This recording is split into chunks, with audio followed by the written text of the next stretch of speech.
everybody, I am here today to talk about, finally, I'm doing a video on leveling the vat. And I wanted to clear the air between what people call the Flint Read method, or leveling with the vat, using the vat instead of paper, or leveling with paper, or some of the printer companies give you an actual card to use.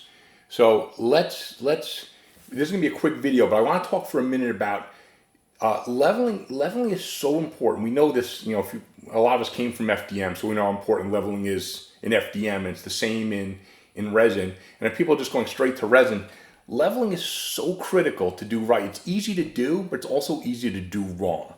And if you do it wrong, things fail.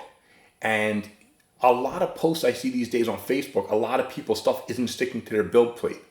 And then I see people say, lube the FEP with, PTFE or some other kind of lubricant, level with the vat, level with the paper, all different kind of things. So let's talk about a couple things you can eliminate if you go to print and nothing is stuck to your build plate, right? So there's a few reasons this happens. One, your build plate was not leveled properly. It's possible. Two, it could be your resin is not shaken properly. If your resin sits in the vat even unused for more than 24 hours, there's a very good chance when you print it won't adhere to the build plate, and you might think it's something else, but it's simply resin not shaken. So when you go a new bottle, shake it well. If you have existing resin in a vat, make sure you either stir it, agitate it in some way. Some people, instead of running the print, just lower the build plate in and out to mix it, which for me it's easier. I have a little toothbrush that has silicone tip, and I just gently mix it. So you eliminate the things you can control. So make sure your resin is always mixed. Two, temperature. For me personally, I know for a fact if my temperature drops below 72 Fahrenheit, 22 C, and I don't change my settings, my prints will not stick to my build plate. So temperature is another critical thing that's easy for you to control. So let's say now you've eliminated temperature and whether your resin's shaken, stirred. You only have two factors then. First one, which I mentioned, either your build plate is not leveled properly, or number two, your bottom exposure time is not high enough. So you're not getting that. So what I mean there is, if your bottom exposure time is too low, you're not giving the resin enough time to cook, to stick to that build plate and pull out. Okay. Let's say you also eliminate bottom exposure being too low because you've done your homework, you've asked in Facebook groups, or you've watched videos, you know your bottom exposure time is correct for your resin. So now if something's not sticking and you eliminated temperature, shaking your resin, and bottom exposure, it only leaves one thing. Plate's not leveled properly. So since leveling the plate is one of the most important things you can do, let's talk about it, because one thing I also see from people is they'll show a picture and half their print is adhering and half is peeling off, or parts will print in one part of the plate but not the other, and that's because they haven't leveled it equally. So let's just talk about the process. When you have a 4-screw leveling system or on the ball joint, once you loosen your screws, your plate becomes basically free floating, right? So the way it works is when your printer lowers down to do the leveling, it touches down, right? Hits the limit switch, goes up, and then gently lowers into place. Once it lowers into place, you need to tighten it. What you need to do is, you need to press down, and I press down with some force.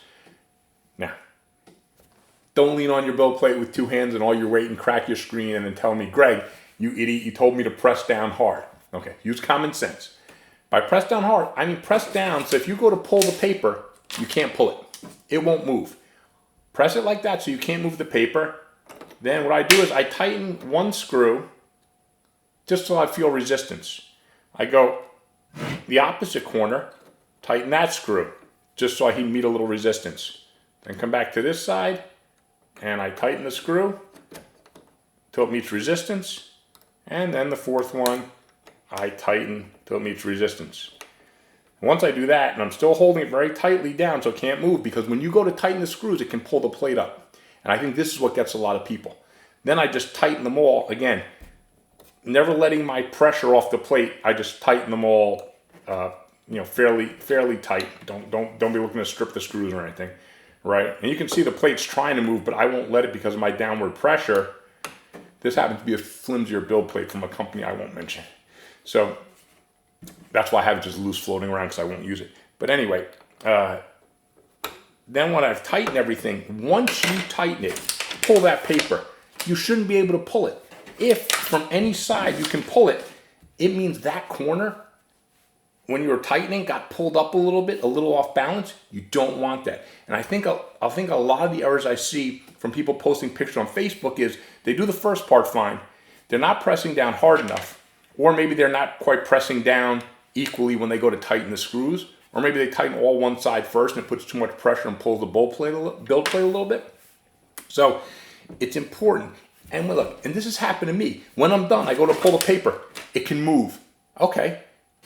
Undo the screws, do the process again. Since it only takes a minute, not even, you do it till you get it right. Because if you do it right, you don't have to do it again, unless something weird happens. You don't have to do it again, for the next 6 months, a year, maybe till you throw the printer out.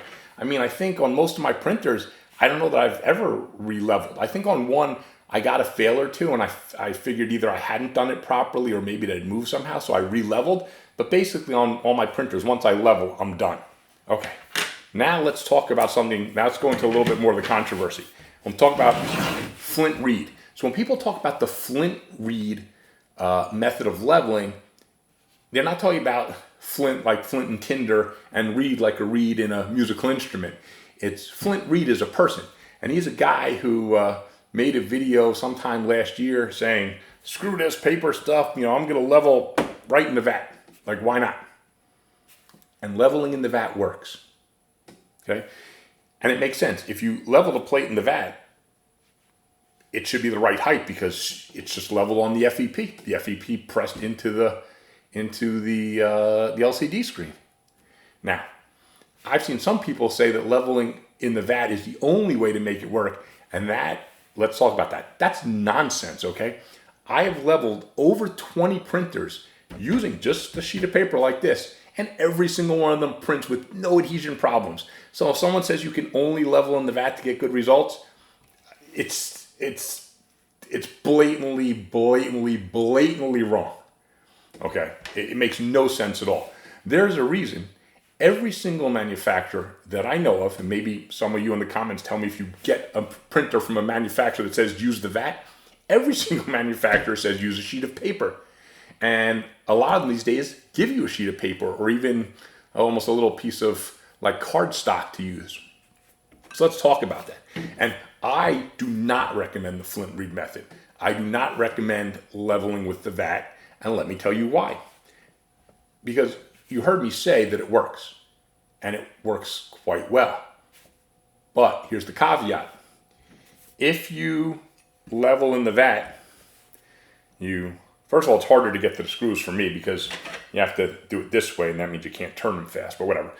Forgetting that part, I level in the vat. I can't pull a piece of paper. I can't pull and slide the vat to make sure that I've leveled all four corners equally. So for that reason alone, to me, leveling the vat is way worse because I can't check what I've done.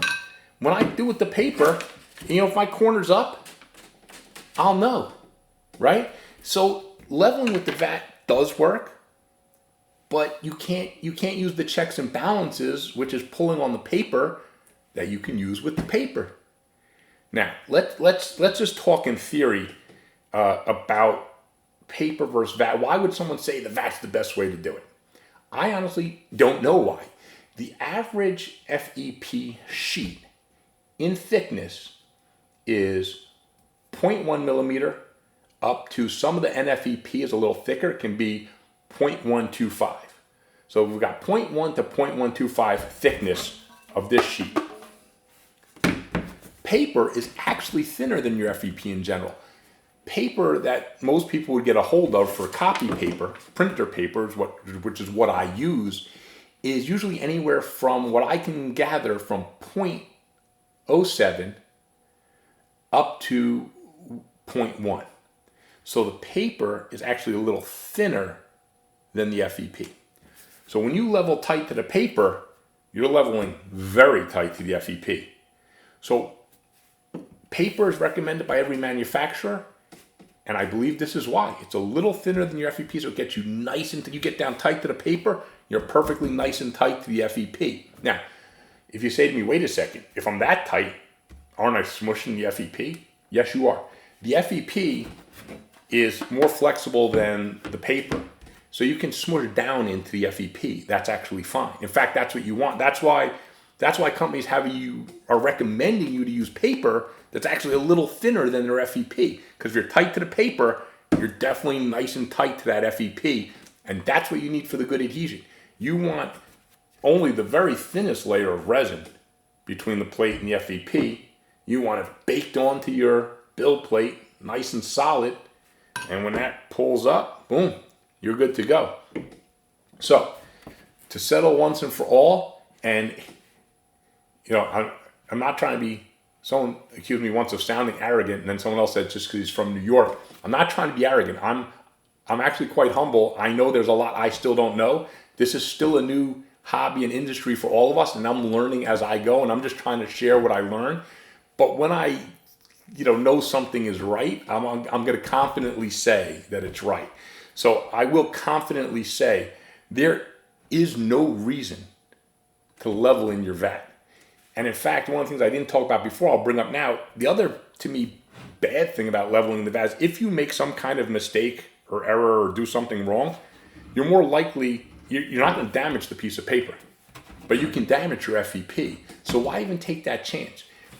There is, and I honestly don't understand this. I actually have seen some people post that they tried leveling with paper and it didn't work, but they leveled in the vat and it worked. Honestly, I don't understand how that's possible. I'm not saying those people are lying by any stretch.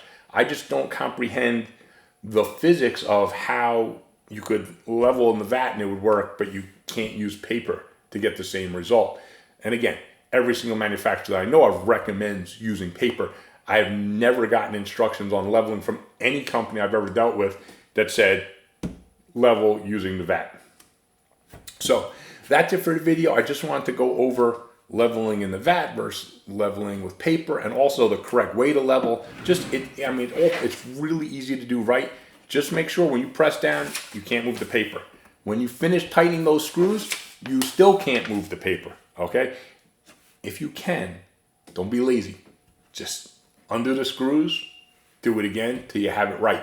Once you know that build plate is really level, and here's the other funny thing, on Facebook, when people are posting pics like this, I know everyone's in the same boat I am. When we're trying to help people, we don't know if they've actually leveled properly, right? So one thing, like you can screenshot us your settings, and I can see if your exposure time looks right. When you say you've leveled and you've done it right, I, of course, have no way of knowing if you really leveled correctly. So when people are having adhesion issues, it's funny, as when you're trying to help people, you just really never know. Despite, even if they say I leveled 5 times, maybe they leveled wrong 5 times. I don't know how they did it. So hopefully this video will help you guys just make sure you've leveled correctly. If you've leveled correctly, you've eliminated one big element that causes failures in 3D printing. So anyway, hopefully this video helps you guys out. Please like, please subscribe, please watch my other videos if you need help. Please back my Wukong Kickstarter. I'll have a link to it. It's really awesome art from Twin Goddess, who's a smaller Patreon, but they make just gorgeous sculpts. If you look at the stuff, you'll see everything they do just has this like flow to it. It's really, really nice stuff. That's it. Thanks, everybody. Happy 3D printing.